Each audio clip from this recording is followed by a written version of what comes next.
so much for coming. Today is one of our favorite days. It's the day that we get to present some of the cool stuff that we're doing here at Genspace and some of the cool people doing some of that stuff.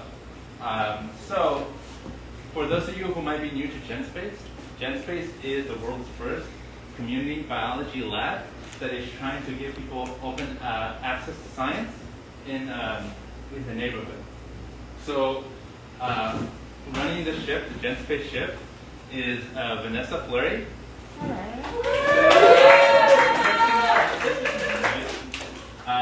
Our education manager is Leila Hernandez. She's not here, but we're sending on Instagram Live. Hi, Leila. And then I'm the lab manager, Giovanni.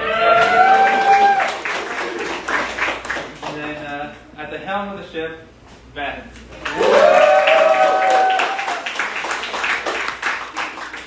So together we are running Genspace, and for those of you who don't know maybe how Genspace started, this is like the origin story, our origin story of Genspace.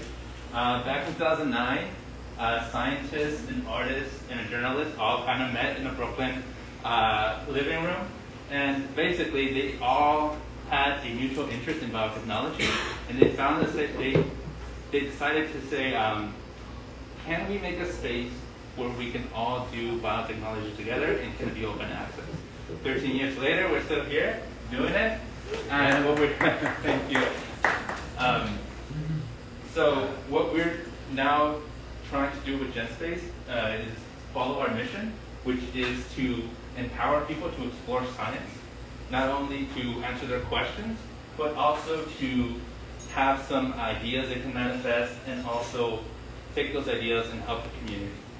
Our mission is to not only show you cool science, but also provide a cool and safe place to do science. A lot of you maybe sometimes had that one teacher, and sometimes maybe fall out of love with science. So here at Genspace, we want to make sure that it feels very inclusive and you have a chance to really explore your interests.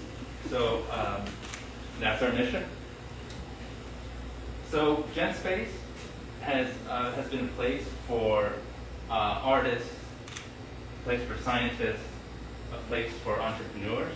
A couple of examples that we love to tell people about is, for example, Radita. She's an artist who picked up her craft of bacterial dyes, and she had this lovely work. She also got interested and picked up some stuff about mycelium molds, and her work has been now featured in Vogue India. So she's been doing really, really great things. Something that marries science and art is the work by Ashley Lewis in the Slime Tech Lab.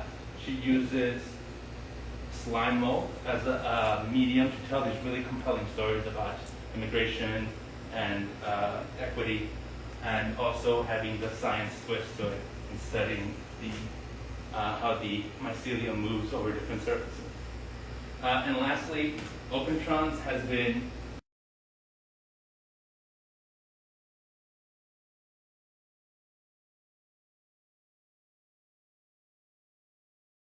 when they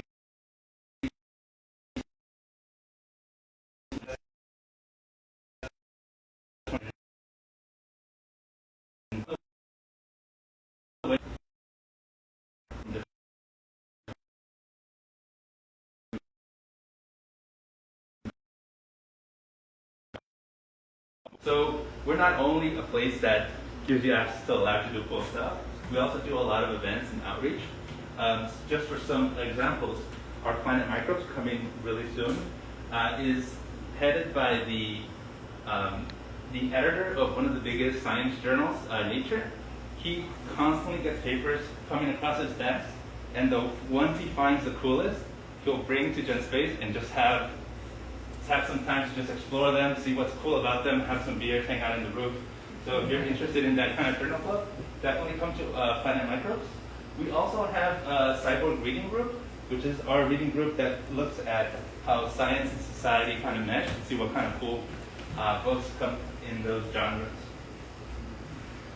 Other types of events that we also try to be involved in is also events that go into the community. So you might find us at the Sunset Park Street Festival, showing young kids, young scientists, how to get DNA out of strawberries. You can also find us in the kite festival, flying kites that have small petri dishes on them and seeing like what kind of cool microbes are living like high in the sky. So you can see here, there's a lot of interesting things there on there. Aside from the outreach we do, we also have a whole bunch of classes. If you haven't taken a class, I highly encourage you to take a class. For those of you who are interested in learning more about molecular biology, we have Biohacker Bootcamp. That is basically molecular biology 101 that teaches you everything from pipetting to analyzing your own DNA sequences. If you are more artistically inclined, we have classes that deal with how do you design something with mycelium. They take you through the process of making your own molds, your own living molds using mushroom roots. And if you're a little bit of both, we have SynBio for Creatives, which marries arts and the science and basically shows you how to draw with microbes, which is pretty cool to me. So there's plenty of classes. These are only a few classes. But if you haven't taken a class, again, I really, really highly encourage you to give it a shot and see what kind of class you want to take. Another really, really important part of Genspace is just our youth programming. We try to give back to the younger people. We have partnerships with the Uncommon Collegiate High School, which is we take them after school and we teach them molecular biology techniques. Another one is our BioRocket internship, where we take the kids for the summer, teach them like advanced graduate degree techniques, and show them how to do transformation and all types of cool things in the lab. So if you have like a niece or a nephew that might be interested in that, we do take applications coming in August. Well, they won't open until November for next year, yeah. Yeah. So we if have a couple of our BioRocket. Yeah. Giveaway. Yeah. So if you have any students that are in high school that might be interested in this would be a great way to get involved, also here in Genspace. Another way to get involved is through the Teen Leadership Council. This is a place where youth can meet and basically get skills about leadership and get skills about basically learning how to interact with the community. This really marries a couple of things. You're learning science, you are socializing with other teams, but also using that kind of youth and that energy to kind of affect the community. One example of how they were able to kind of manifest that energy is during the worst of the pandemic, they were able to kind of make a fundraiser and stock some of these fridges so people in the community in Sunset Park could have some fresh vegetables.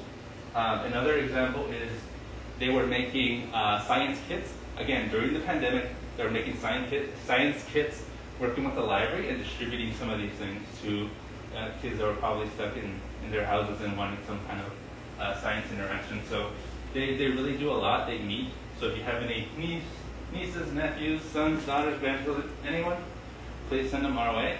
We'd love to have them in our TLC. Lastly, the heart and soul of Genspace is the membership. Anyone that wants to, have space in a startup or has their own project they want to pursue. Maybe you got that thesis for your art design project. You can come work in a lab and use all the equipment. Or maybe you want to work with other people on community projects. We'll be hearing about those really soon. So all types of membership you can have. And we're really happy to introduce this new virtual membership. So maybe if you can't come to the lab, you can still kind of be involved virtually and have access to some of the library of classes that we have had for a while. So that's another way to get involved. You can read more about the membership on our website. So none of this would be possible without your contributions. We have had really, really generous support during the pandemic, and it's been really, really helpful basically for us staying afloat. So if you believe in our mission, if you believe what we do, please show us some love, hit the donate button. Well, thank you very much. Yeah.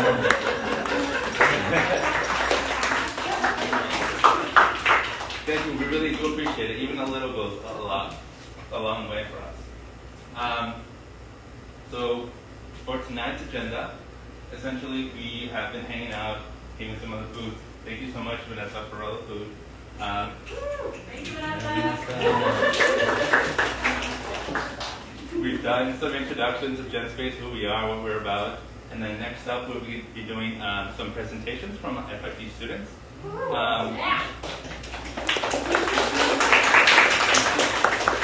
They've been working so hard these last couple of months to kind of integrate biology into their practice, and then I'm really excited for you all to see some of the work they've been doing.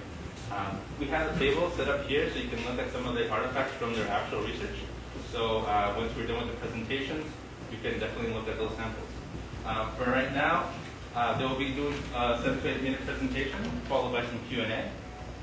So you can feel free to ask questions afterwards. First up is Isabella Escarfullery.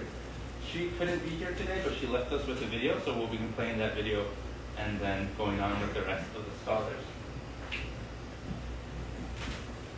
If Isabella's watching on Instagram, we love you! Yeah. Miss you, Isabella. Research on the cactus flock collector. Anticipated findings include harnessing biomimicry to solve humanitarian crisis and solutions to obtain drinkable water in the midst of an ongoing water crisis.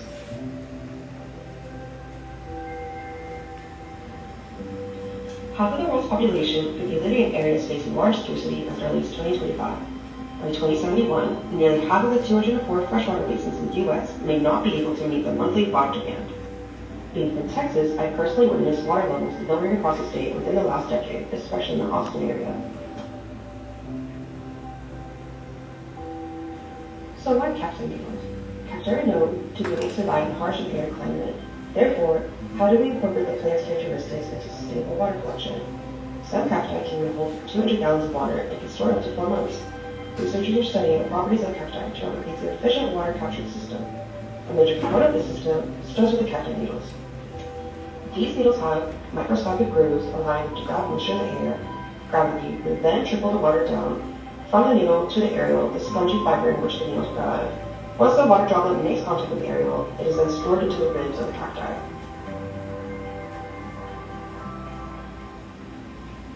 I extracted 3 needles from different cacti species and compared and contrast their surface to a fiber optic needle, as their surface texture allows the cacti to retain water droplets. The first image on the left, you see fine and almost rectangular-like indentions.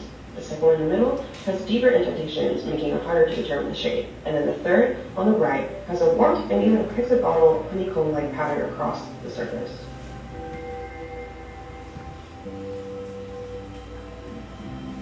After analyzing the SEM images, I thought to myself, how can I replicate the cactus needle? So, my first thought was to create silicone molds. I did so by removing a cactus bud and then casting the cacti needle to create a silicone mold. Once the mold set, I tested it with a candle wax and found that needles were too fine to mold.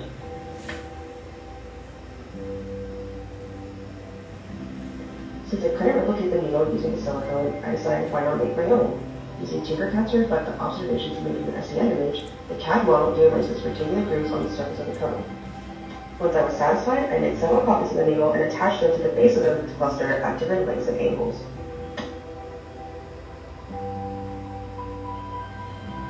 The cacti was a 3D model. Looking at the cactus, it has a radial pattern for its needles. Therefore, the 3D model mimics both the surface and the array of cacti needles, figuring it would influence its ability to collect water, and now begins the testing.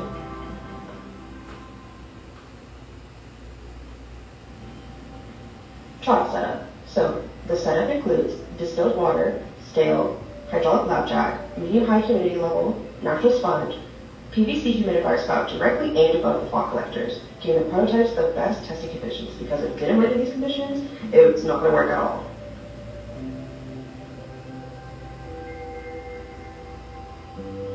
So the first prototype is actually the cactus and the sponge.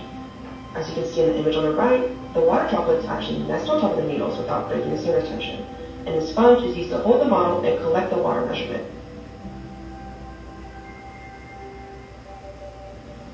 The second prototype, fiber optic needles and the sponge. So why the fiber optic needles? Water molecules are strongly attracted to glass. Therefore, I wanted to test a glass needle. Kuwada actually introduced me to a fiber optic cable, and I found once the cable is stripped of its outer insulation and its inner plastic layer, you are left with a fine glass needle.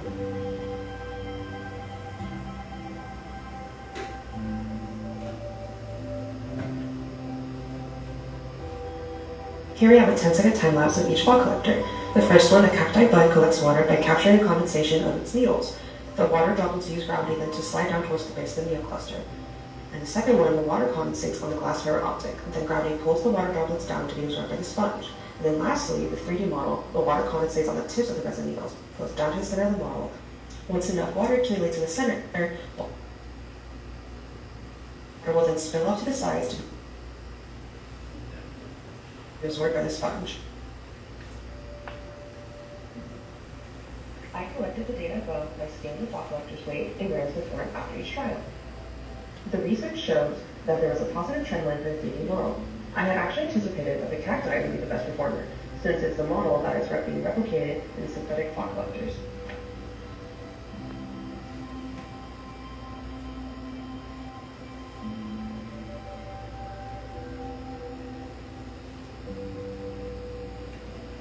Possible influences on the text: daily temperature changes, pre-existing humidity from the rain, changing the humidifier spout, specifically the angle of the spout, the placement of the fiber optic needles, as it was difficult to pierce through the sponge, and the air conditioning being off for 2 to 3 days.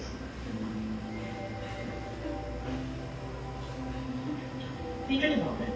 Where can this prototype be used? In areas of many water conservation, such as water reservoirs, using gardens and dry climates as they can collect water condensation at night in community gardens. The next stages of development. Testing the model in different materials such as marble, and scaling up the model. Adding smaller white spikes to mimic the aerial fiber, making collection holes between the spikes, putting ceramic pots with each hole to filter out the water, and then placing the 3D model on top of a vacuum chamber that speeds up the filtration process.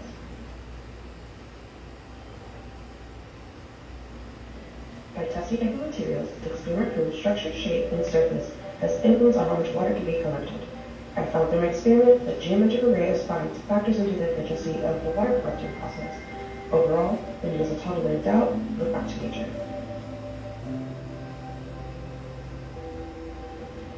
I'd like to thank Giovanni, Jean, Beth, and Mo from FIT's Print FX Lab for aiding me through this process.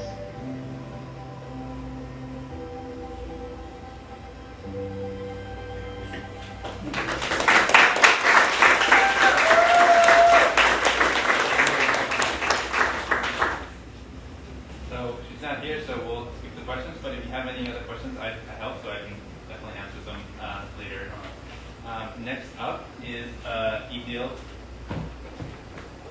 Yeah, Idil!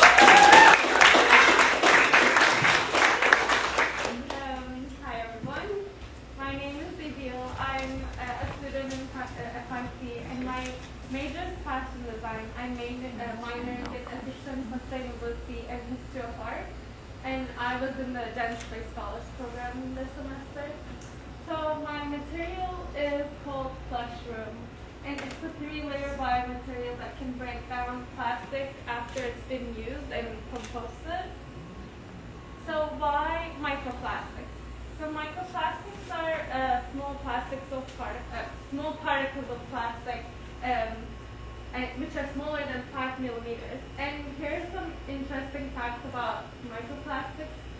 Humans consume about 5 grams of small plastic particles every week, which is about the weight of your credit cards. The US produces more plastic waste than any other country in the world at an estimated 42 million metric tons each year.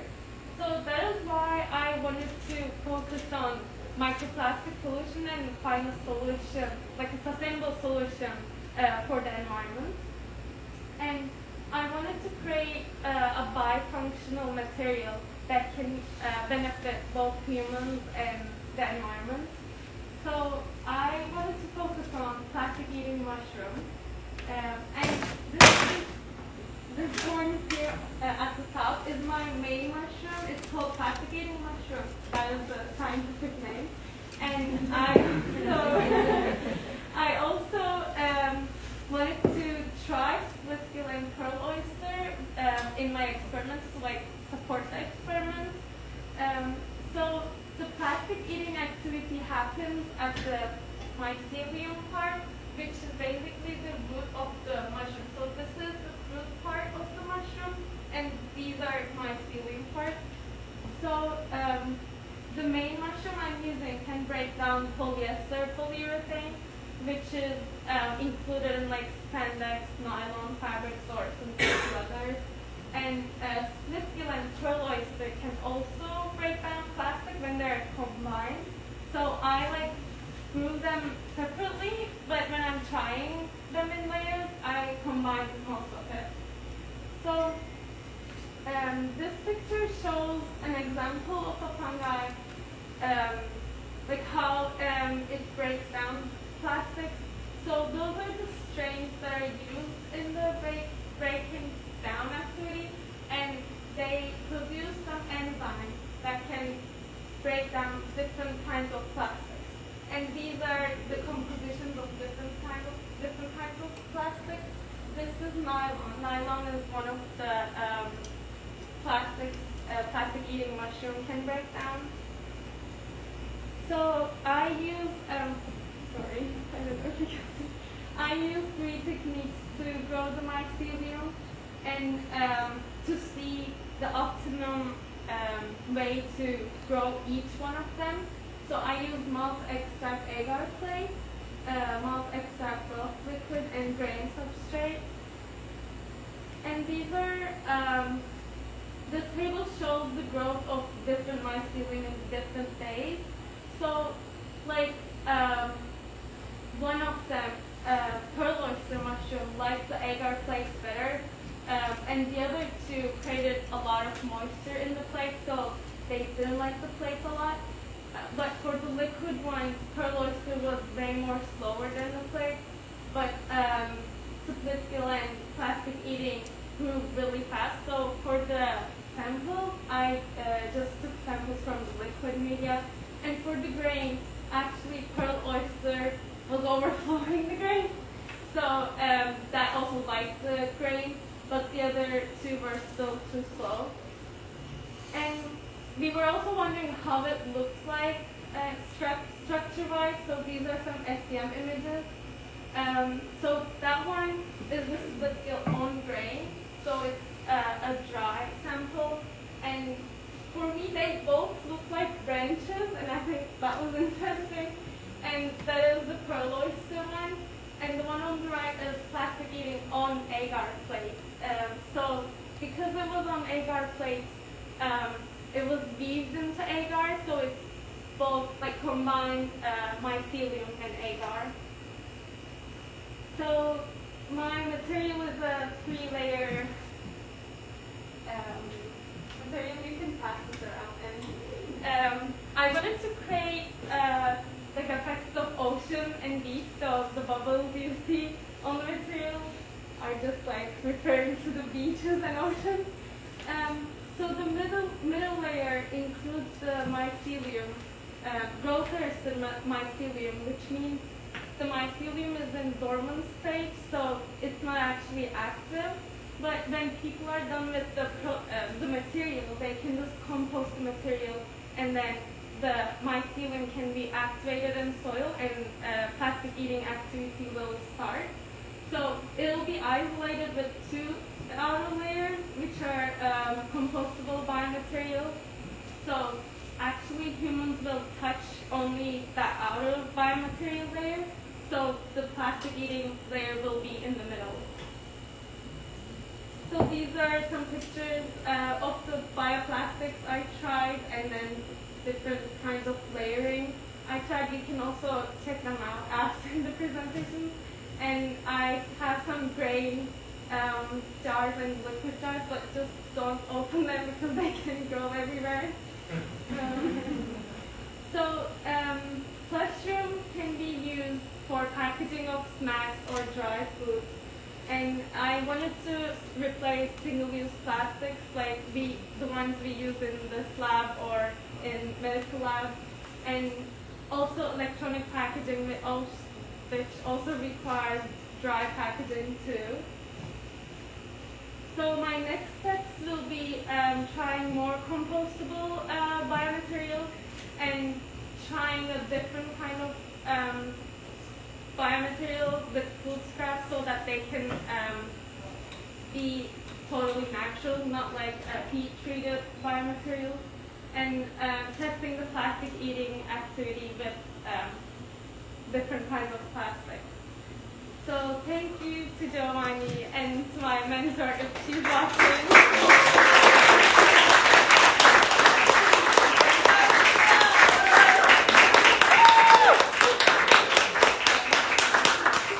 If you have any questions, yeah. What are some of the properties of these materials? Because like for like single-use like food packaging, it has to be sterilized and it goes through heating and like Yeah. so like can I don't know like is it can you talk about some of the properties of these So, materials? since this was only a prototype, I used bioplastic layers, but you can also treat them with UV if you want to be really safe. But since it's dry food or like dry packaging, it's mostly sterile, and since it's not being used in wet environments or like humid environments, it must be safe. But I'm planning on like improving the other outer layers and the inner layers too. So, yeah. Cool. Thank you. Yeah. So you had said that this would be possible to be composted, right? You could throw it in compost. So I'm curious about like the post life of that. Will it only consume the packaging, or will it grow past that? Can I start putting plastic in my compost, and like what's kind of the end, like the afterlife of this? Yeah. Really? So I think I wasn't really clear about that part. Sorry. So the material is actually the packaging material. So after you use the packaging, you can just compost it or throw it out, and then it'll be like degraded in the soil, and then the mycelium will start growing and eat the microplastics in the soil and in the environment. So it's not going to eat the plastic inside the packaging, because the packaging will be made from natural materials. Yeah, if that makes sense. Yeah. Okay. Okay. Yeah. Could you explain some of the chemical pathways that the particular mushroom strain that you were using, how it particularly breaks down nylon, and what does it mean to break down specifically, like into what parts that are then environmentally benign? Environmentally. Like environmentally safe. Like what are some of the? Can you just explain some of the process of taking nylon with the enzymes from the particular mushroom and turn it into what specifically? So that was an example. Like these enzymes are from another fungi group. So this was only the composition of nylon. So I'm not sure about the enzymes my mushrooms release, and then the breaking down process. I'm not sure about the chemical process. But since they release the enzymes, they're focused on different kinds of plastics. So nylon is usually made from polyurethane or polyester, or spandex fabrics. So this mushroom can only eat that and live through only polyester. So it'll like digest it, but it won't release bad chemicals to the environment, because mushrooms are like able to eat food but not release carbon dioxide and then like bad chemicals for you, so that it becomes edible for humans. So yes. I hope that answers your question, but yeah. Yeah. This is fascinating. It's almost like drug delivery for the environment. You have this Plashroom that's like being injected wherever it ends up. And I'm curious, how did you arrive at this concept? Did you consider like other delivery methods for Plashroom to get its way into the environment? I actually found the mushroom first, and then the idea came later, because I wanted to do something that would like clean up the environment. So I was just looking up bacteria that can eat plastic or mushroom or other things. So I found that like this mushroom can eat the plastic. So I just wanted to do something that people can use it so that it'll like be everywhere after it's being used. So that's why I tried to replace single-use plastic. Yeah. Thank you Is so that- much, Isabella. Thank you.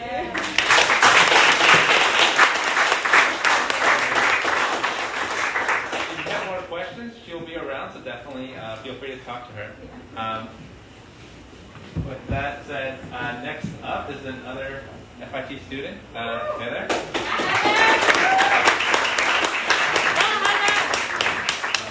think.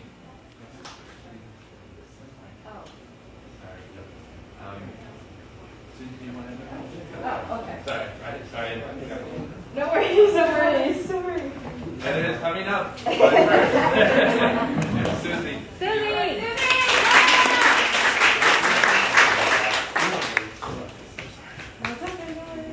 Hi everyone, my name is Suzy Kuwada, and I'm studying textile design at FIT. I'm originally from Hiroshima, Japan.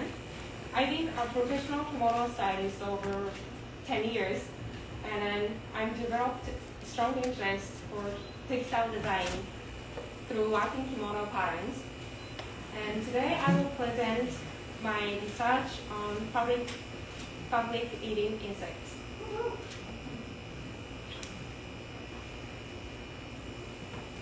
So a little background. When I was doing internship at the textile archives, we would often use mothballs to protect all the fabrics. Since then, I have been researching various insects such as Damasidae, carpet beetles, over the picture, and that eat clothes.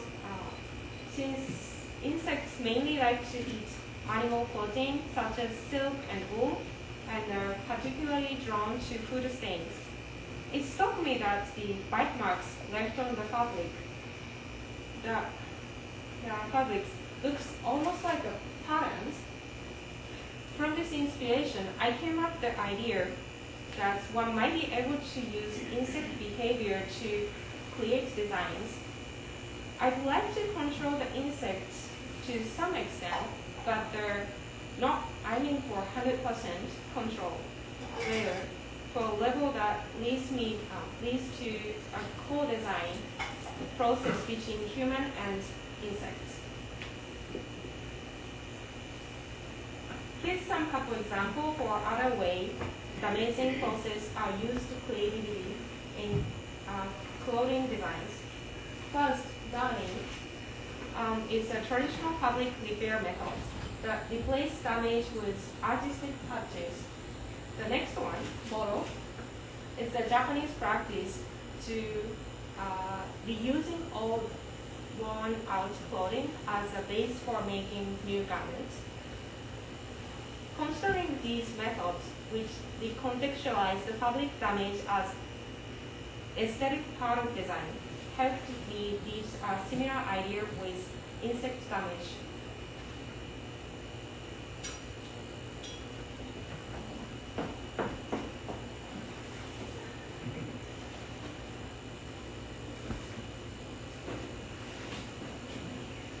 So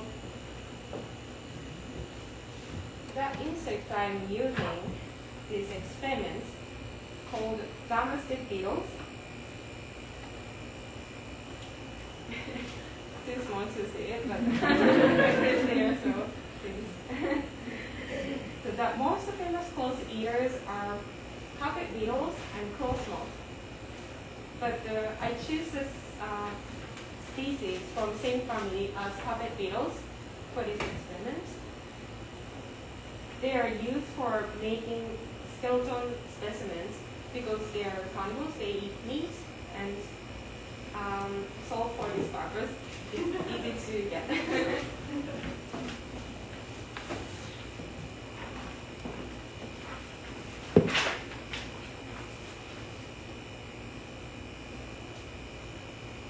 The first way I came up with to use insect eating holes in design was use the dissolving glaze method. This is a modern industrial method in which lace is made by embroidering on the base fabric, then dissolving the base fabric, leaving only embroidered part. My idea is to have insects eat the base fabric instead of dissolving base fabrics.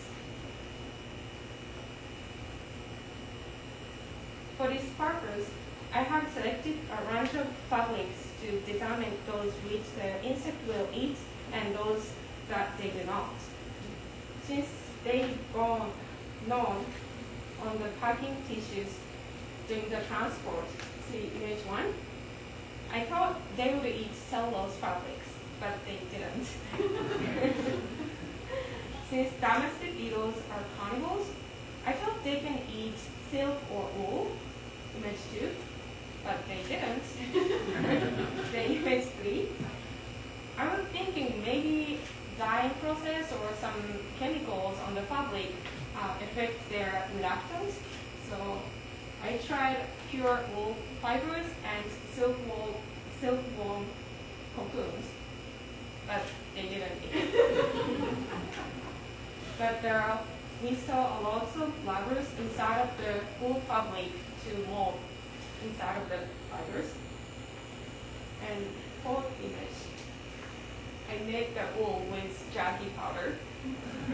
They eat jerky, not the fiber.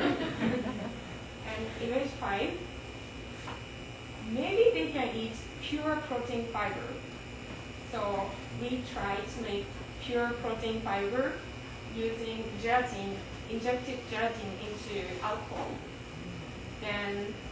But the fiber dissolved into the water when we purified, so we couldn't give them. So seems like unlikely they didn't eat any fibers so far, so I started different experiment called the protein ink method.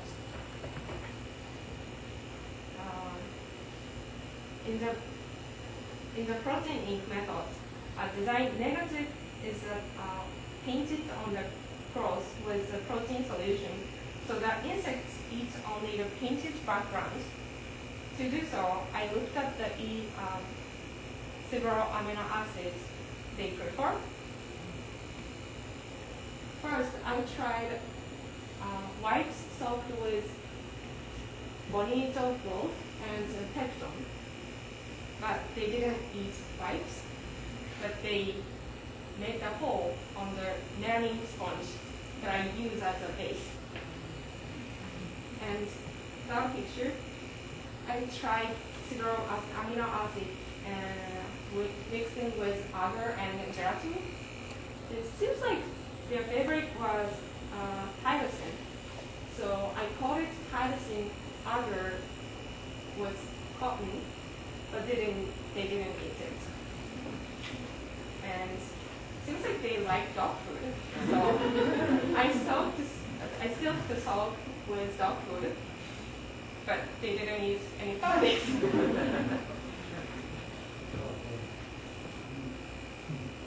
But instead, they made a hole on styrofoam. This is called thrust. This process is one of their behavior to making their nest, chewing styrofoam or wood or other materials, and then make a hole, and they mold inside of the material.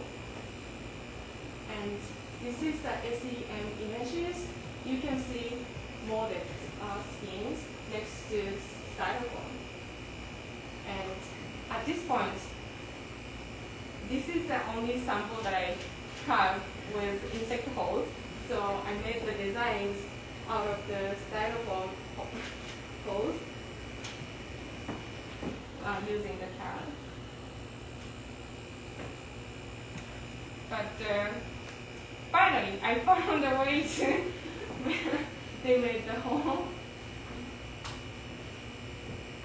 So I wrapped raw meats around. I wrapped the silk cloth around the raw meats, and then they bite through the silk to eat the meat inside. This is a simple way. And then I tried cotton fabric, but the cotton fabric was too rough, so they didn't eat it. They just push around the fibers. So you can see holes, but it's not the biting holes, it's just pushing around. And then I tried wool and polyester fabric as well, but they are interested, but didn't make any holes. Then, since I found a way to make them holes, I tried to control them a little bit more to make a shape. So first I sew around the meat. I get some holes, but they're not accurate shape. And then next I seal silk around the meat using double-sided stickers. And you can see some like lines here. So the third method. This is a 3-layer method. The first I placed like tape and then put the middle layer as a like cushion foam and then make some holes and place the meat inside of each slot with shapes. And then I think I successfully get the specific shapes around. Like you can clearly see triangle or some shapes. And this is the video. I using time lapse to observe them. If you don't want to see any of them, please close your eyes. How can I see?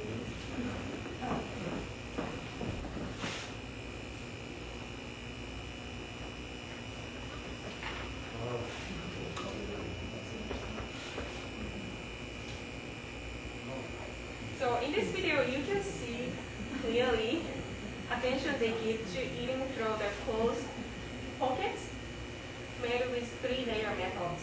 You can also see evidence of the press, the styrofoam behavior. They burrow through the styrofoam.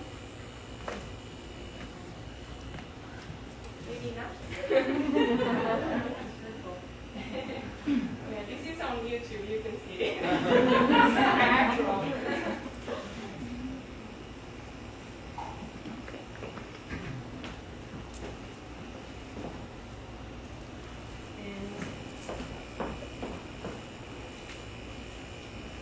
So these are pattern designs that I create out of insect hole samples.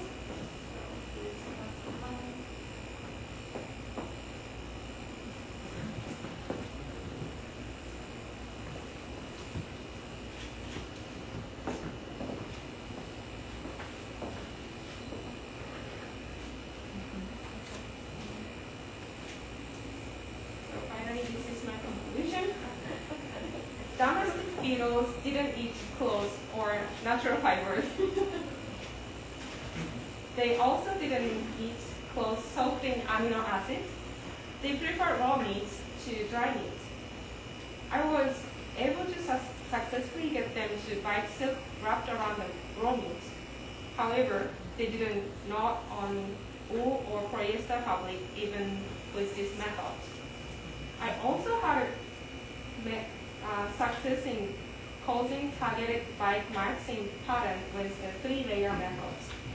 The resulting bite marks allow for relative precision, but if the throat and meat piece are too large, and larvae will burrow inside and only eat only meat inside without growing the fabric. The experiment shows that this method gives precision but not large-scale areas. Finally, I designed a pattern using the shape of holes made by insects. Thank you for listening to my presentation.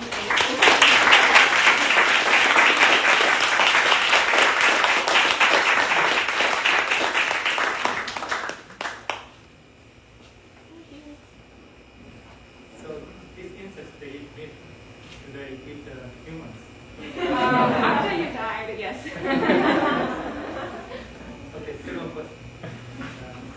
up for looking. I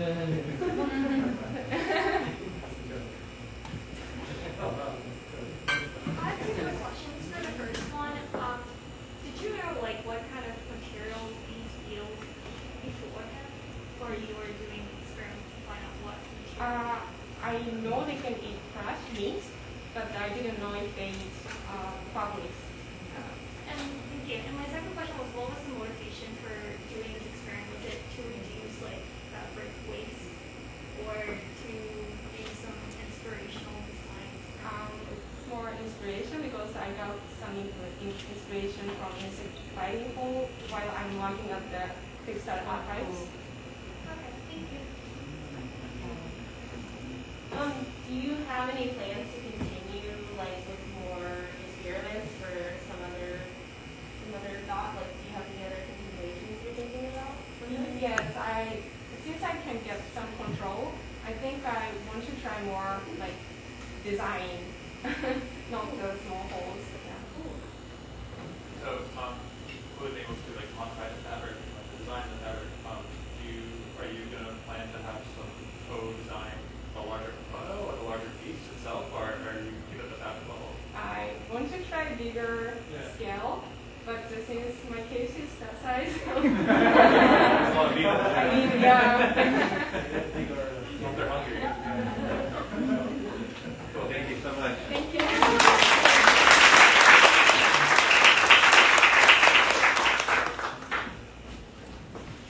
Up next is Heather.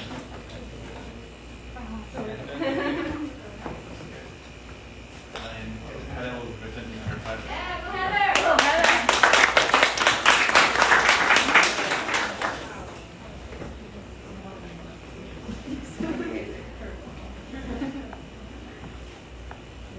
So I'm gonna do a little differently, so I hope nothing gets ruined from what I want to do, but that's okay. So hi everyone, my name is Heather Gronski. I just finished my third year at FIT. I'm a cosmetic and fragrance marketing student. So unlike a lot of the other Genspace scholars, I mainly focus and specialize in chemistry rather than biology. So that's where I kind of wanted to focus my project towards, and I wanted to keep it chem-based because that's what I know better. I know the field. So I wanted to test cosmetic products that have SPF in them and see if they're as effective as they claim to be in comparison to products that are on the market that are sunscreens that have SPF. So just a little bit of background. So SPF blocks out the harmful UV rays, and they're measurable from about the wavelengths of 290 to 400 nanometers. And there's two different kinds of sunscreens. So there's mineral and chemical. So mineral is when ingredients physically block out the UV radiation, whereas chemical is when they use chemical filters to block out that radiation. And a lot of people don't notice, but SPF is actually measured by the number of seconds a patch of skin takes to burn with sunscreen, divided by the number of seconds it takes to burn without sunscreen. So for example, if you put sunscreen on and it took 300 seconds for your skin to burn, and then you did the same patch of skin and it took 10 seconds to burn without sunscreen, and then the SPF of that sunscreen would be SPF 30, because you would divide 300 by 10 to get SPF 30. I was going to say, there's been a lot of misconception about how SPF is actually calculated, but that's actually how it's calculated. So SPF differs between a lot of different cosmetic products, and it's becoming more popular on the market for products to have SPF now, especially like facial products and foundations. So I wanted to test and see if these claims that are actually, these products that actually have SPF in them, if they're actually as effective to the degree of like a normal sunscreen. So what I did was I took 12 cosmetic products, I took 6 different brands, and I did a range of different SPFs to get a variation to see, because I was curious if there was going to be a difference between brands, if there was going to be a difference between SPF numbers, so if the SPF itself had an effect on the transmittance of the product, or if the shade of the cosmetic product had a difference. So I did a light and a dark shade from each of the brands that I tested. So some of the brands that I did included Revlon, CoverGirl, Elle, Physicians Formula, L'Oreal, and Maybelline. And the SPFs I focused on were SPF 15, 18, 30, and 50. And then I compared these cosmetic products to 2 chemical sunscreens, which were an SPF 15 and an SPF 30 sunscreen. And most of all of the cosmetic products that I used were mineral sunscreen, whereas the actual sunscreens I used were chemical based. So this was also a teller to see if the chemical versus mineral sunscreen aspects had a different outcome. So what I did for this experiment is I used the CI700 X-ray UV Vis spectrophotometer to gather the percent transmittance of the 12 different samples. And so you can see those are the different samples I had set up. I brought all of them here if anyone wants to see. They're kind of dried out. But what I did was I put a drop of each of the products in between these 2 separate sheets of like a pellet. And then I use it to create these individual samples, and then I place them in the UV Vis spectrophotometer, and then pretty much it took the percent transmittance, so it would shine light through, and then it would see how much of the UV rays actually pass through the sample. So then after that, I just took all that data, and the UV Vis spectrophotometer actually collects data from 360 nanometers to 750, but I focused on the data that was from 360 to 400 because that's where the UV rays fall in between. So that's mainly what I focused on in this. So now I'm going to show a lot of data, and it's pretty much going to be the same thing, but I'm just doing different comparisons to show how the data varied between each of the, I guess, trends that I found. So just all of the charts are going to be pretty much the same thing. So the lower the lines are to the bottom means the more UV rays were blocked from passing through. So that means the lower the percent transmittance was. And so the higher it was, that means that the more UV rays passed through. So the lines up here means that there were more UV rays that passed through in comparison to the ones down here. So that's just knowledge for all of the slides going forward. So this one is specifically for the light shades. These are the 6 light shades that I did. And for the light shades, the SPF 18, 30, and 50 actually had a higher transmittance than the other 3, which were SPF 15, 30, and 50. So although there were 6 and they were all of similar SPF, half of them had similar results, but the other half didn't, even though like the SPF that, like, it's hard to explain. So if their SPF is the same, it should in theory be the same results. However, for both of these cases, they didn't have the same results for any of the SPF. So I found that there was no trend between the similar SPFs. And so I do the same thing for the dark shades. And I got this pretty much the same results for the last one by brand. Other than that, the CoverGirl light one was, it had more percent transmittance than the dark shade. So this was the dark shade ones. So I found that there can be a variation even in between the brands of how much SPF is used, which is also something I was curious about in this study. So now I just wanted to show, this was the 2 sunscreens just by themselves. So it had a large jump of percent transmittance once it hit 400, which is when the visible light spectrum starts. So it's not supposed to block anything once it hits that point. So you can see that there's a giant jump in comparison to the other ones. And it's supposed to be like that because it's not supposed to block anything, like up until that point. So I just wanted to note that because none of the other makeup products have this jump. And so this was just a couple of outliers that I put together. So this one looks at sunscreens against some of the brand standouts. And so the L'Oreal SPF 50 had the least percent transmittance, although the Maybelline, that was the same SPF, had higher transmittance than both of the sunscreens, and so did the Physicians Formula. So although they were higher SPF than both of the sunscreens, they actually had more UV rays pass through, which I found to be interesting.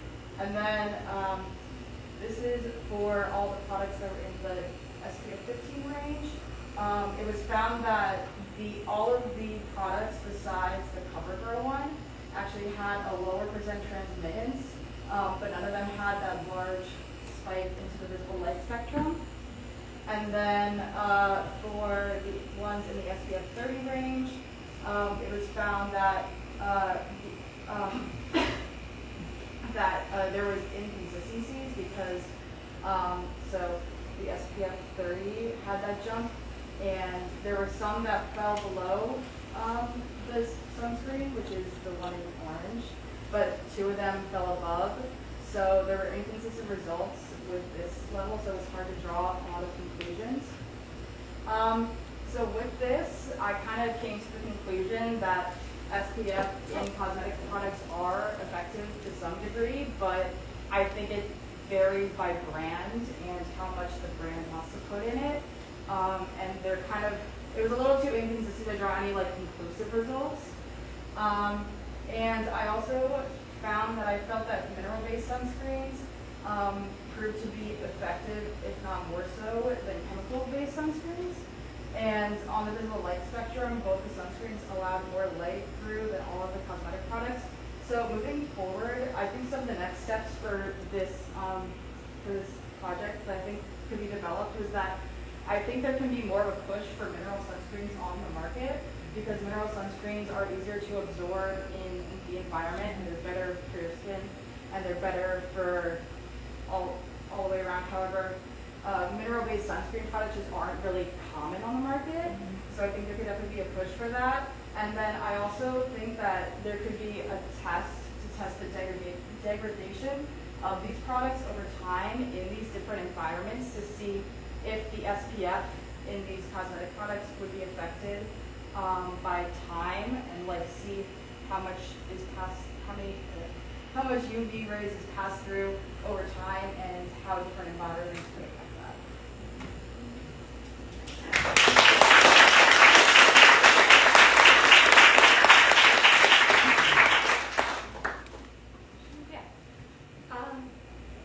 Great presentation. I'm curious about some of the graphs. It seemed like there were a number of the products that had like almost no transmission.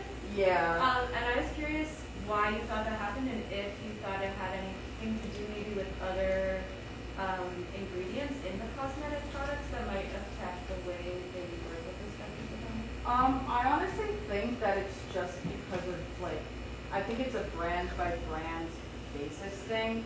So the ones that I found that mainly had like no transmittance it was L'Oreal, and then it was, I believe, Elf, and then CoverGirl, or one of the CoverGirls. And I felt like it just varies by brand on and because every brand has different ingredients, and I don't know, I didn't break down the exact like what every product has versus what every product doesn't have. So I'm not sure how much that would affect like the UVs that pass through, but I definitely think that that could be a large part of why the results were what they were. So like there aren't error bars on your graph. So I was wondering, are these like averages of routines? Like would you measure each one like several times and get an average? No, so I probably didn't explain. So the way that the spectral photometer works is that it literally just shines a light through so this is the sample. It would shine a light through the sample, and then in one, it would like flash a bunch of times, but from that one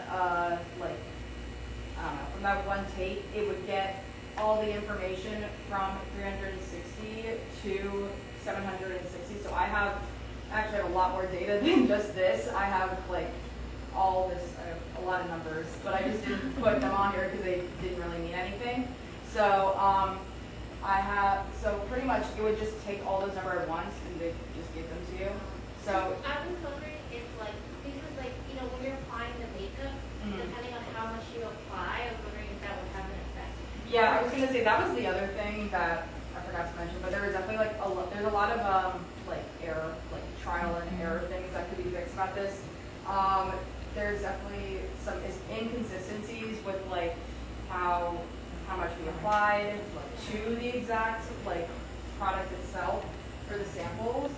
So there's that, and also like everyone uses these products differently. So like less or more products that one uses on the skin could also affect these results. But this was just like a general idea. In terms of your testing though, were you able to control the thickness, or is it just a Yeah, we were able to, well, yeah, it's all but like one of them, because one of them was, because they were all like emulsified except for one. So one of them, it was hard because it was almost like a complete liquid, because it was separated when it came out, and I really couldn't find a good way to make sure that it was fully emulsified when I was testing it. So it was pretty consistent, and because it's placed in between these like two pieces together, we kind of just made sure that they were all like pressed on the same level. And so that's kind of how we like measured out the thickness, but they are all different consistencies, so that also can have an effect. Thank you so much, Heather.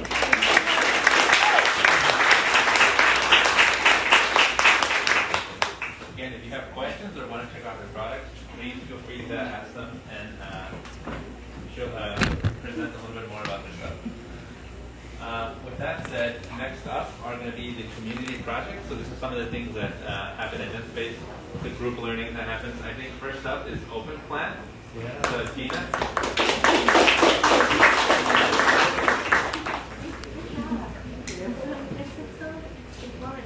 I know. I learned a lot from that.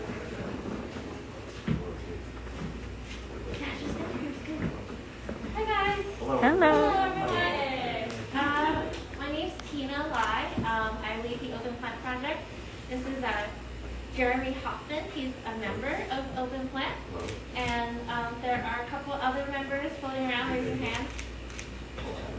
Adam and Petra are both here. So they're all members of Open Plant, one of the community projects here at Genspace. So we mainly work with this plant called the liverwort plant. And a little bit of history about our project is we were first inspired by the Open Plant Forum in the UK. And they are an organization whose goal was to make liverwort plants, which is this, well, it's this little weed that you see on the sidewalk. It grows like crazy. But they wanted to turn that little plant into the next plant model organism. And currently in the plant biology community, we use Arabidopsis, which is the mustard seed plant.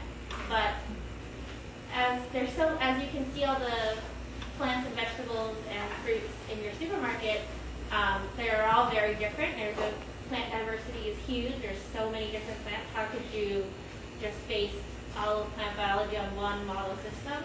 So we really want to expand that and explore other plant models. So we were inspired by this group whose goal was to make liverworts into a next plant model system. And as a citizen science project, we were wondering like, oh, what could we do with Mercantia? How can we contribute to the overall plant science community? So what we decided to do was, hey, can we express insulin in Mercantia? And insulin is a drug for diabetics. Most diabetics rely on insulin shots every day. And unfortunately, in the U.S., they're addressing it, but there has been an ongoing insulin shortage due to it's due to like pharmaceutical companies and government and our health insurance. Insulin is actually much more accessible in other countries, but it is an issue here. And also, so one of our goals is like, hey, can we express insulin in Mercantia plants, right? And I talked about that already. Okay, yeah. So today, insulin is mainly expressed in E. coli and yeast. and like drugs and antibiotics in general aren't commonly expressed in plants. So we want to provide another example to kind of grow your own drugs. I envision a future where drugs that are off patent can be grown at your local botanical garden, processed at your local pharmacy, given to the consumer directly to create lower cost drugs for everyone. And of course, after all these drugs have been researched and given billions of dollars to the pharmaceutical companies, and it's off patent, right? Only off patent drugs, like generics, right? Because they say drugs are expensive because of all the research that goes into it. Not that expensive. So yeah, so that's kind of like what I envision for the future. But specifically for us, we this is just kind of a list of some great things about using plants. So they're cost effective. There's the absence of pathogens.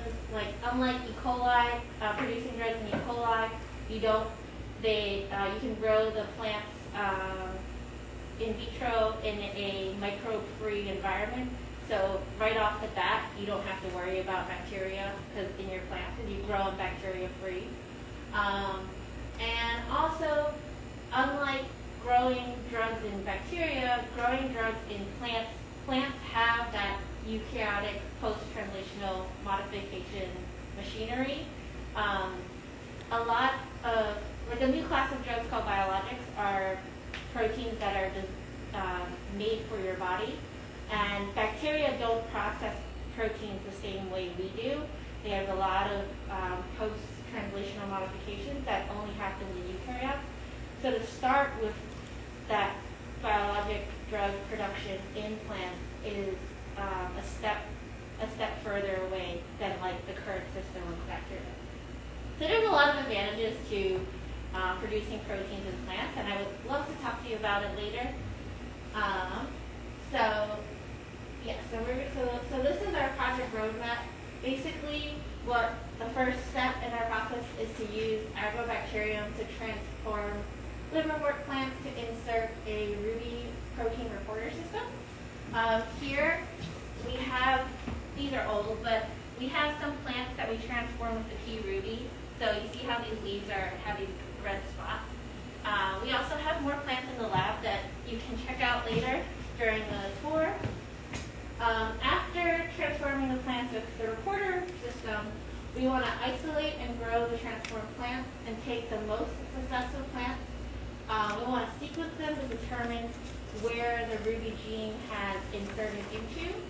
So this project is very open, and it's very flexible in that all our members are citizen scientists, and I really encourage our members to contribute their ideas or what part of science they want to explore. And at the conception of this project, CRISPR was very popular during that time, so a lot of members were like really interested in like how CRISPR works, and they had just taken like a CRISPR workshop at Genspace. So the idea, since agrobacterium transforms genes into plants randomly, and my thoughts were we would randomly transform a bunch of plants, and then they will grow differently, right, because they're randomly transformed into the genome of the plants in different locations. So after we select some successful plants, we can determine where the agrobacterium stuck the genes into the plant genome and do a little bit of bioinformatics to map where we've inserted our genes, and then use CRISPR to take insulin into this targeted region of these optimized plants. So there's some bioinformatics, some CRISPR. And then lastly, we would pick the best transformed plants and then extract and test the insulin. So like, as a citizen science project, this is the roadmap, but I want to emphasize that citizen science is more about having fun and learning science. And Genspace, and Jeremy can tell you a little bit about that experience. Like, how long did it take us to achieve goal 1? Oh my goodness. I don't know. Well, we got stuck on purifying some DNA for 6 weeks. So that gives you an idea. It's a long time. It's a long time, yeah. It's a long time. But you learn a lot in the process. Yeah. You learn how hard it is to do this stuff. What else did we get stuck on? But also, so you learn a lot about how hard it is to do this stuff, but a big part of what we do is really, our members are all come from different areas of expertise, and we all get together and discuss science. I almost feel like we're like a science club. Yeah. Well, one thing I wanted to add is that I have no prior experience in biology. I came to Genspace 2.5 years ago. Last biology I took was in high school, which was a long time ago. And so, yeah, so everything I've learned about molecular biology and genetics, everything has been here, including the lab techniques. The last year I really got to get my hand, roll up my sleeves, get my hands dirty, and learn a lot of lab techniques. And it takes time, but I'm getting better. So that's really a really fun thing to do, and it's really been very exciting and satisfying. So if that's something that is exciting to you, please join us. Yeah. Sorry, I'm not. So some of the things we've done is like we DIY built our own plant incubator. So we've done some like tinkering electronics with a Raspberry Pi. So that's kind of some of the things we do. And we do some molecular biology. We have scientific discussions. And our group is just great people. Like I'm in it, and one of our members is a professor he studies corn at Coldspring Harbor, and so there's like some biology expertise people, there's some computer science expertise people, and we all come together and everyone shares their expertise and also learn a bit about biology. And a lot about biology. By my standards, it's a lot. But our last thing is we meet every Saturday, 11 to 1 a.m. And please email me if you're interested, and the email address is above. So, yeah. Okay, now you can do this.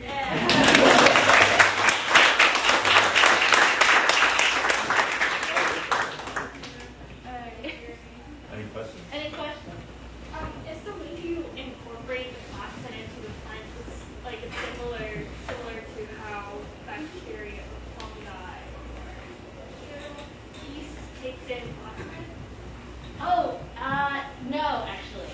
So yeast and bacteria take in plasmid pretty, they kind of just absorb it, right? You can just throw DNA, mix it with yeast, and shake it for a while. But then plants aren't like that. Plants have waxy cell walls and have a much stronger cell wall. So agrobacterium, a bacteria, actually will hijack plant cells and insert the DNA for you. So agrobacterium has a bunch of really interesting genes called virulence genes that produce these little proteins that are little tunneling DNA insertion robots, and they go into the plant cells and do this magic for you. So it doesn't happen spontaneously like with yeast and E. coli. It's a much more beautiful process. Did you insert the plasmid into the agrobacterium? Yes, yes. So that's where we do a little bit of our genetic engineering. But yeah. Do the offspring retain this modification, or are you just expressing the phenotype? Good question. So with the tobacco plants here, these are transient transformations. Right. So just the leaf is expressing it. But then with the mercantia, we're transforming spores, which will produce a clonal embryo, kind of like a whole plant that's transformed. Yeah. So we do both in our process. We kind of test our process first with the leaves, and then actually want to create genetically modified plants with spores. Yeah. Is insulin orally bioavailable? Yes, it is actually. So there was another study where they produced insulin in lettuce, and they got a bunch of people to eat insulin expressing lettuce, and then it changes your glycemic index once you eat it. It is orally available. But that is an issue, right, in terms of delivery. Yes. So it's not. It's not as efficient. You have to eat a lot more, or you have to make sure that your lettuce is expressing a lot of protein. Yeah. Thank you so much, Jan. right. If you have questions, give her a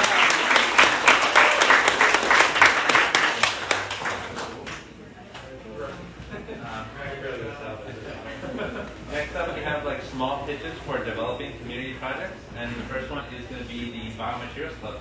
Kathy. Hey, Kathy. Hi everyone, my name's Kathy. I've been a member at Genspace for 2 years. And yeah, I'll be talking about the Biomaterials Club. It's the newest community project at Genspace. So far we've had only one meeting. Not to pick on Jonathan, but Jonathan was there. And Jeremy was there as well. And so it's still pretty much a free-for-all. We're still talking about ideas about what we want to do. So if anyone has any like fascinations or interests, please come to the next one. And the hope is that we'll eventually have some sort of art installation that culminates in our explorations. So we're interested in biomaterials because, you know, we want to create, sustainable bio-based materials.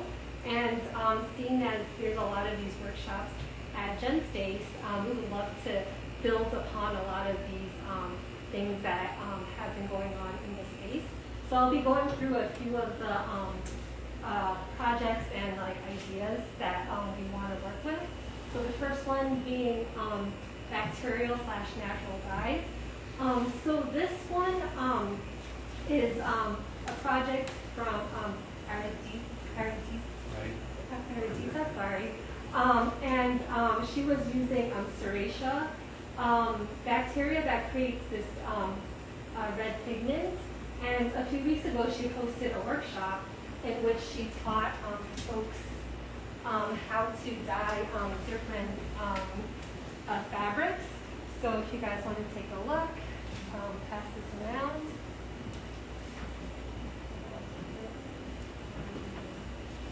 And the idea is, you know, dyes being a really big pollutant. What are different ways we can produce dyes that are not so taxing on the environment? The second is mycelium. Idil did such a wonderful job talking about it. So in addition to its plastic-eating abilities, it's being used in like packaging. So we just wanted to explore different shapes that we could create with mycelium.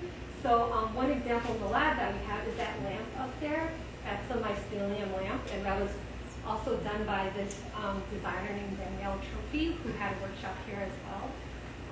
I have 2 of those lamps at home. And kombucha. I don't know if you guys grow your own kombucha or like make your own kombucha at home. For those of you who do, I'm sure you guys noticed this like bacterial cellulose film at the top. And there are fashion designers that are like taking that and trying to create clothing with it. And you see over here, this is what it looks like when it's dried. It has this like leathery texture. So we want to like kind of play around with it to see like what different textures you could coax out of it in like post-processing, and also like different substrates that we could grow with viscosity. And bioplastics, so like basically rating our kitchen cabinets and seeing what we could produce. And yeah, as a replacement for oil-based plastics. And there's samples in the lab for those of you who want to check it out afterwards. And then as an extension to bioplastics, like playing around with like different ways of casting it so that you could create this iridescent patterning. So you see in this video, this is bioplastic, and you're just like jiggling it to make it shimmer. Once again, if you want to see an example of that, it's in the lab as well. And yeah, so this was our first meeting. What we did was we polymerized alginate over calcium chloride liquid, and then we had a competition to see who could draw out the longest straw, and yeah, Jeremy won. Yeah. So yeah. Idea, please come join us.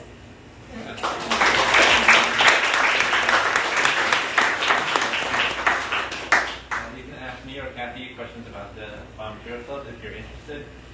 Another small pitch that we're doing is the electronics upcycling. This is one of the projects that I'm really involved in. It's one of my pet projects. Initially, last year, we were trying to salvage parts from DVD players to see if we can make something cool out of it. Specifically, we were looking at the sensor and the laser, because it turns out if you have the sensor and the laser, you can use those to possibly make an atomic force microscope, which naturally, that's what you're saying, right? The way this microscope works is the same thing, laser and a sensor, but this laser is shot at the back of a probe, and as it scans over the surface, the probe will deflect, and therefore deflect on the sensor, and some weird electronics later, they'll process some kind of surface. So that was something that we were pursuing last year, and we quickly found out that it is very, very complicated because technology has been getting more and more smaller. Right now we're looking at the sensor, and the sensor is very, very, very small. Every time I magnify it, and even then I couldn't see the actual sensor until about 200 magnifications. Those little squares are the sensors that basically can give you the position of the laser. So we got to the point where we could wire it up and kind of get some readings out of it. But this is my small pitch to anyone in the audience who is good at signal processing, multiple signals. If you're really good at that, please, I want to talk to you, find out how we can kind of get some data acquisition going. So that was where we stopped this project. So I was kind of sad that we couldn't process it, but then I found something really wonderful in the trash can. Lots and lots of 3D printer parts. And then from there, I'm like, okay, this is going to be the new project. It's going to be the recycling of these parts. So we immediately took them apart. And as soon as we saw certain things, I'm like, okay, that to me looks like a way to motorize a microscope. The other part looks like a syringe pump. The other part looks to me like a tensile strength machine. And then I've always wanted to build a giant hanging 3D printer. So now I have all the motors. So currently, thanks to Nico, he's been helping me. He's been helping me with the easiest project, was just to motorize this microscope here. Basically, make this motorized microscope do things that $10,000, $20,000 microscopes can do. So Nico, thanks for helping us with some of these scaffolds. So right now, we're taking one of these 3D printer motors and basically connecting it to the fine adjustment in the microscope, and this will allow us to basically get images of different focuses and kind of combine them into a 3D image, and maybe we can 3D print it down the line. So thanks to Nico's brilliant mind of just on 10 seconds, he's like, oh yeah, this is how it's going to be. We are able to come up with a model within 1 to 2 days, and then we were able to kind of start some proof of concept and just started to get these motors to move and actually start working on fine focus. So, small pitch to you, if you're interested in electronics and working on some of these crazy projects with me, please sign up, become a member, and come explore with us. So, thank you. Next up is the new Engineered Matters Lab. Presentation is the last presentation, the community project. So, So neat. Hi, everybody. I'm Bayik. Sorry, Good job. label. I'm Kathy. I don't have my label. As you know, I'm Jazz. And so we are the new Engineered Matter Lab. Originally Trusted Matter, but we made a shift. So this is us. Basically, we had this idea okay, why do we love Genspace? Well, we love Biohacker Bootcamp. We love protein engineering. How do we do this more? And then we had a lot of designers and people with different materials coming to us mean, one girl in particular who was growing silkworms in her apartment, and you're young, she just went viral on TikTok. Shout out to Anna. And so she was telling us how unsustainable silkworm, basically the cocoon was like 3,000 to make like 1 yard of silk. So we were thinking about, like how do we take advantage of this and look at protein engineering for spider silk, which has been done a lot, and there were a lot of data out there, so we could actually leverage a lot of that, the pre-existing papers that are already out there, to kind of start like pulling together, breaking apart this problem. So yeah, so basically we believe that those who can navigate the world of bioengineering and don't need diplomas to do so. So we are all not from the bio world, so that was really important. So we're all kind of like learning together, learning science together, reading protein engineering textbooks together, which is a really fun learning experience.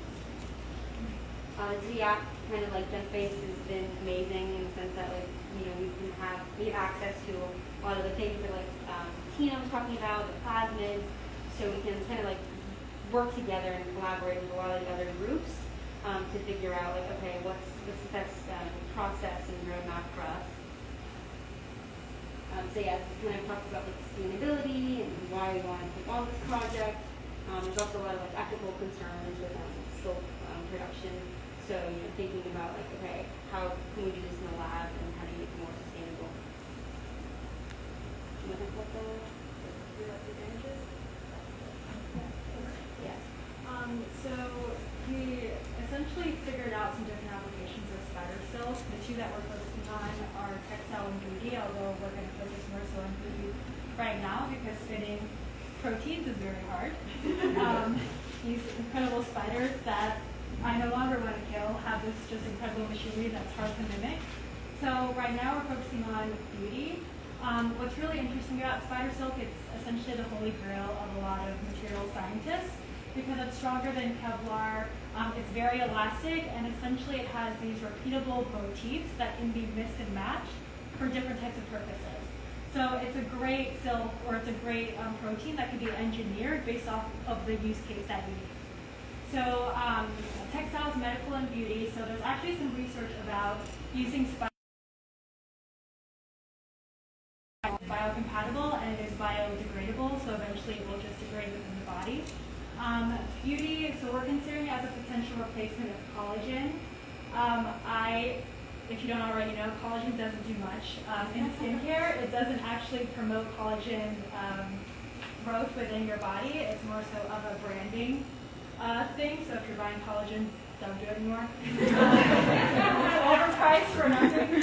See, she's shaking her head. She knows. So we want to use spider silk as a potential collagen replacement because it can help become a moisturizing agent within beauty.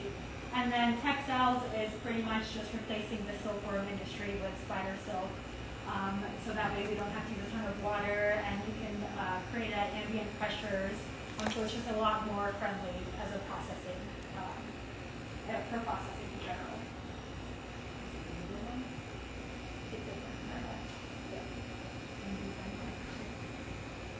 Yeah, so as Jazz said, we are trying to design a protein to replace collagen.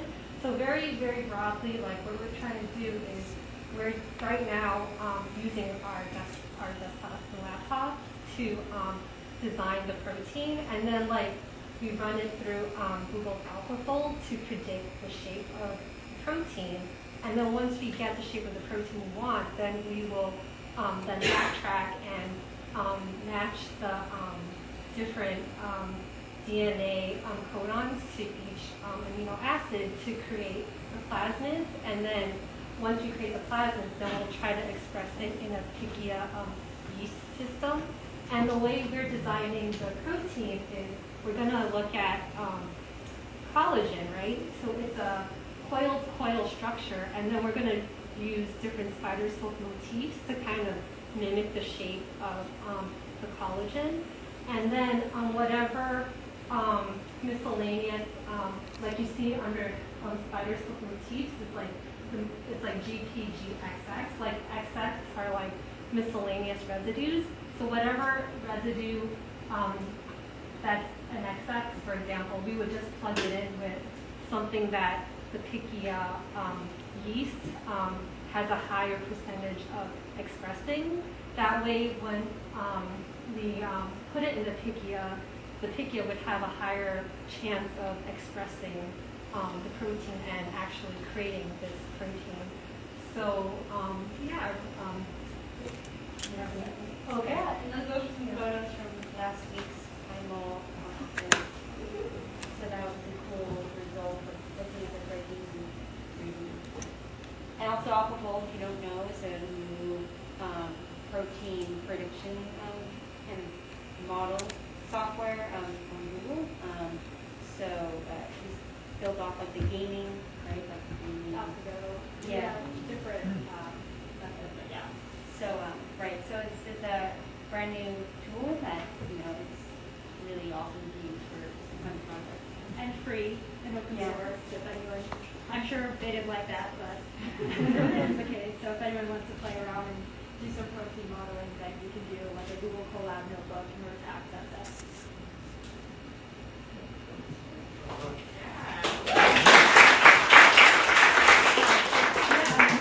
So yeah, this is our project roadmap.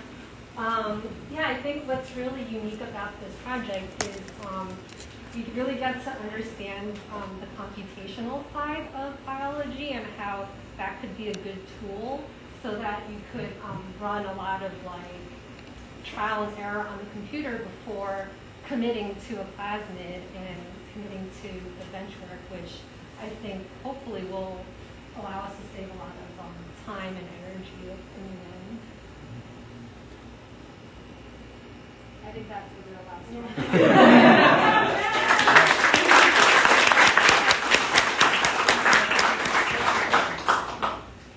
Yeah, thank you so much. Do you have any questions? You can second question. When do you meet? Oh, Sundays at 11 a.m. That's helpful to know. Jeremy? Yeah, so are you designing protein from scratch, or are you trying to work the sequence of spider silk or super protein sequences out? Yes. Like working with that, I guess we're not clear about that. Yeah, so it is from scratch, but we have been analyzing protein sequences. So spiders make 7 different types of silk. And within that, they're all completely different. So even though we have a lot of data, the data is just very varied based off of what the spider needs the silk for. So that's why it's so flexible and can be used for different use cases. So we're particularly focusing on what Kathy had said, that coiled coil. So it's hydrophobic residues that attract to each other in order to create this coiled coil structure that is identical to collagen. So that isn't historically commonly found in spiders on their own, so we have to do some engineering in order to achieve that.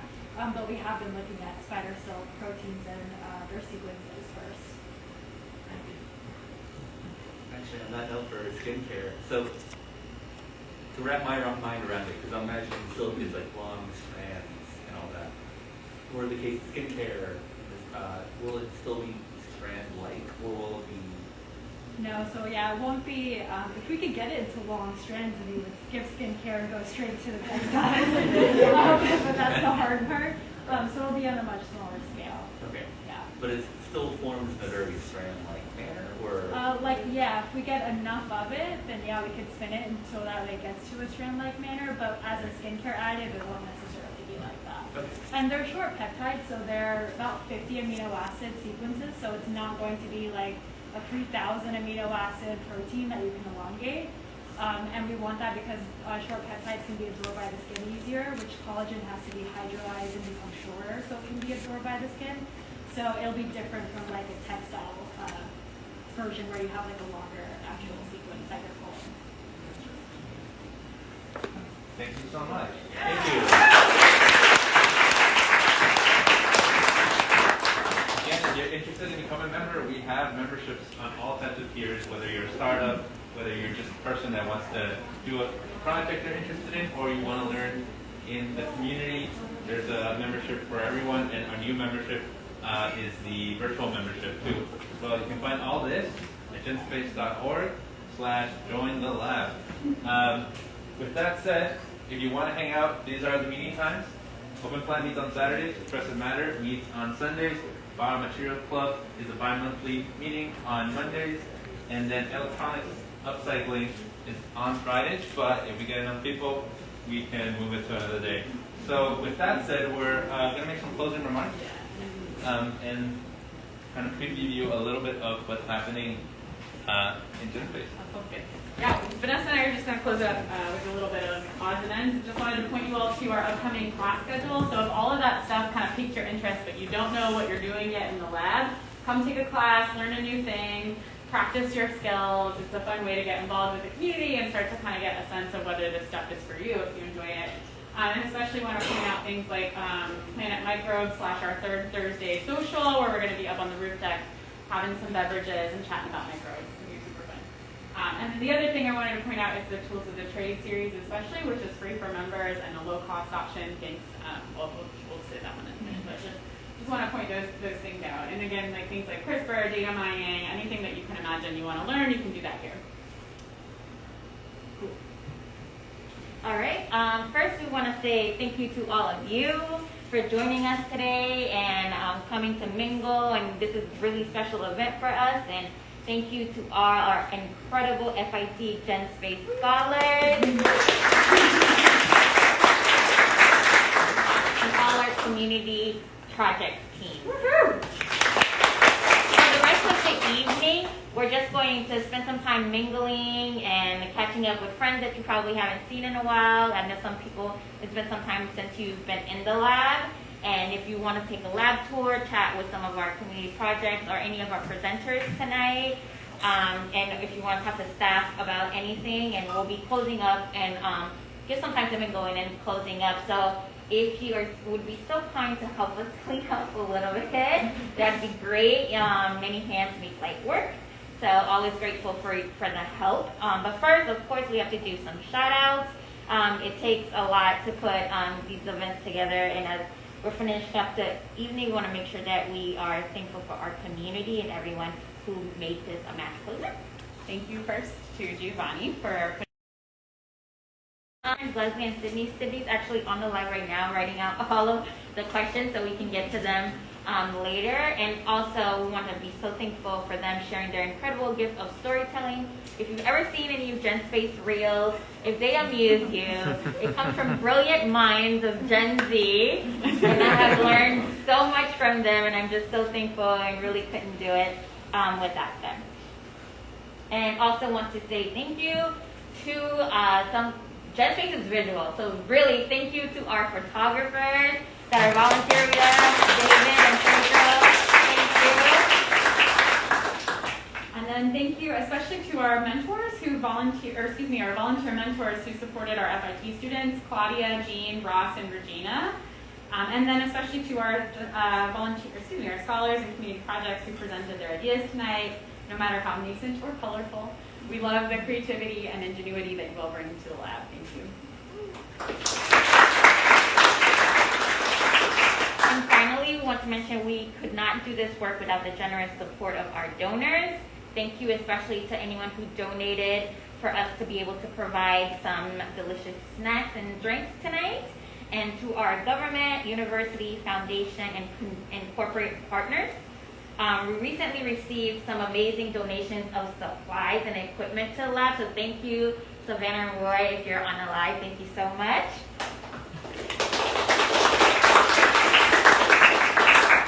And we want to express our profound gratitude to the teams at the Siegel Family Endowment, the Pinkerton Foundation, Con Edison, Brooklyn Community Foundation, and the National Science Foundation, and iMary Bio. Thank you. And finally, the FIT Genspace Scholars Program is jointly supported by the Academic Affairs and the Office of the President at FIT, so thank you, FIT, for making this happen. So, before we go, we want to give a little sneak peek announcement, you should say. So we're going to have a big community event gathering, and you could say a coming of age party for Genspace's 13th birthday. So we're going to have a birthday bash, and this is going to be an all hands on deck event. It's going to be a community event because that's what Genspace is about. So if you are interested, we are going to need your help and support. If you are interested in being a part of the host committee, please come speak to me before you leave. I want to make sure I have your contact information and make sure we have you to start a committee and start meetings because, you know, party planning takes a lot. So we want to start as quickly as possible. That's it, right? Yep, Yep. that is it. Thank you.